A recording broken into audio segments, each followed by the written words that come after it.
Завршија разговорите за името меѓу министрите во Њу Јорк. Решение се уште не е постигнато, потврди медијаторот Нимиц.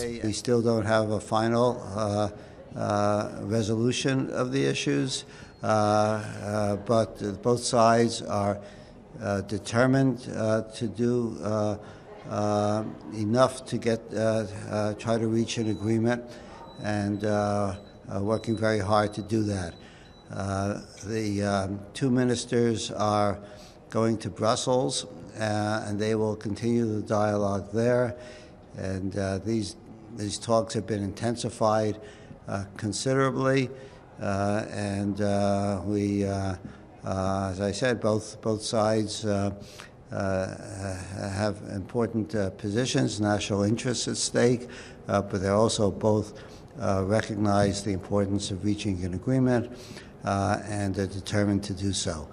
Пред денешното продолжување на разговорите во седиштето на Обединетите нации, Кодзијас за грчките медиуми изјави дека преговорите се поделени во два дела кои ќе се одвиваат паралелно во процесот. Првиот дел се фокусира на политичките прашања и во него се вклучени дискусиите меѓу министрите водени од Нимиц, додека вториот дел ги опфаќа техничките прашања како содржината на самиот договор и правните проблеми кои можат од него да произлезат, а преговорите во овој дел ќе се одвиваат на технократско ниво. Know each other very well. The two ministers talk frequently. The two prime ministers know each other, so they will figure out a way to move forward. Според грчките медиуми од пакетот на Нимиц отпаднале две имиња: Северна Македонија, која го одбил Димитров, и Нова Македонија, која го одбил Кодзијас. По Европскиот самит во Софија и средбата меѓу премиерите Заев и Ципрас и Линденска Македонија се појави како опција. Во Грција Ципрас се соочува со критики дека попуштил во преговорите, но грчкиот премиер тврди дека целта на Атина во процесот е да го врати тоа што и било одземено пред 70 години.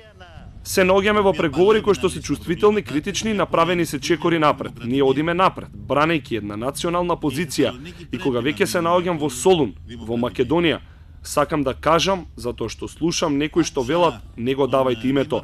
Ние тука се стремиме да добиеме нешто назад, а не да дадеме нешто. Да земеме нешто што веќе 70 години е дадено од други, не од нас. По 8-часовните разговори во Њу Јорк, според изјавата на медијаторот Нимиц, преговорите продолжуваат во Брисел, но се уште нема најава кога ќе се одржи таа средба.